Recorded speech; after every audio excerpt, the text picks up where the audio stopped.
Savmetal est une fonderie d'acier. Nous fabriquons des pièces en acier réfractaire, en acier résistant à l'usure, à la corrosion, aux acides, à partir d'un poids de 1 kg jusqu'à environ 3 tonnes.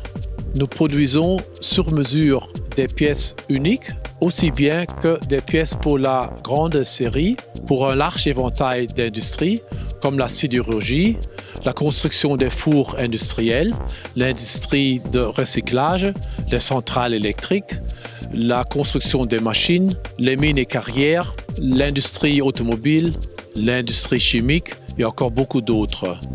Nous avons 25 000 pièces dans le programme, produites en 250 alliages différents et exportées dans plus de 60 pays dans le monde entier. Le vrai secret de notre succès, c'est qu'on a décidé de garder une taille critique pour pouvoir mieux répondre à nos objectifs.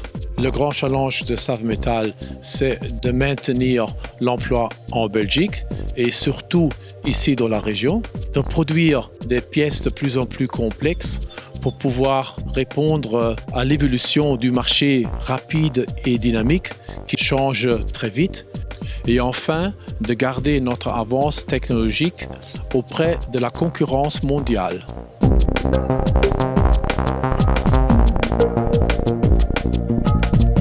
Kabelwerk Alpen est une société qui produit des câbles électriques.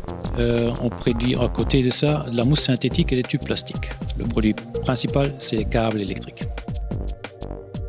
Nous vendons nos produits à une clientèle industrielle, à une clientèle qui s'occupe de tout ce qui est infrastructure, société de bâtiments dans le grand produit et dans tout ce qui est communication et réseau.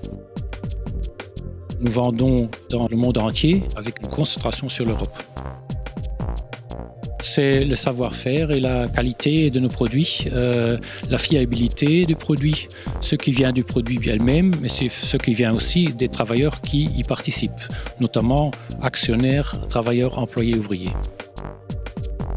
Le grand défi reste dans un monde international de produire un service de qualité, un produit de qualité et de convaincre par ce conseil aux clients.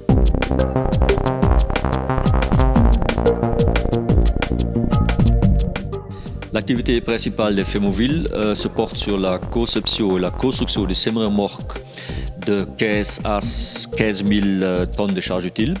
Nous travaillons dans 5 usines, une en Belgique, 2 au Luxembourg, une en Pologne et une en Italie, donc en total sur 150 000 m². Nous sommes actifs dans les secteurs du transport exceptionnel, dans l'aérospatial, l'aéronautique, les chantiers navals et les aciéries, et au travail au niveau mondial. Les clés du succès, c'est d'avoir des chemins de décision très courtes, une adaptation très rapide sur les marchés, on a un centre de formation interne et une formation en permanente, ça motive, ça passionne les gens. Et les grands défis pour Femovil, c'est de garder la position sur le marché avec les produits existants et le renforcer. Et puis avec l'acquisition de Cometo en Italie, de renforcer notre position dans le marché des charges utiles de 200 à 15 000 tonnes.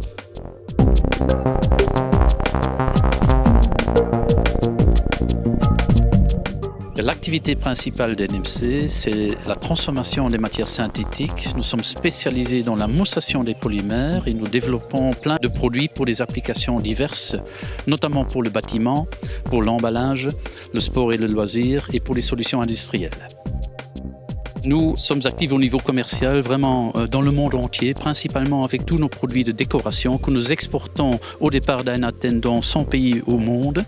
Et pour le reste, nous avons donc des unités de production en Russie, en Finlande, en Suède, en Angleterre, en Allemagne, bien sûr en Belgique, où nous sommes proches des clients avec nos produits pour l'isolation technique et l'emballage.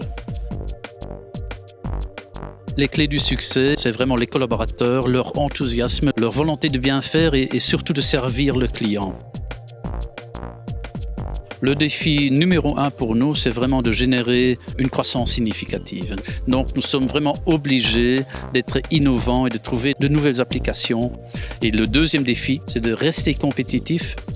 La Belgique n'est pas connue pour être un pays bon marché au niveau des coûts main-d'œuvre et donc nous avons un désavantage que nous devons compenser et donc travailler en continu pour nous améliorer, pour améliorer la productivité.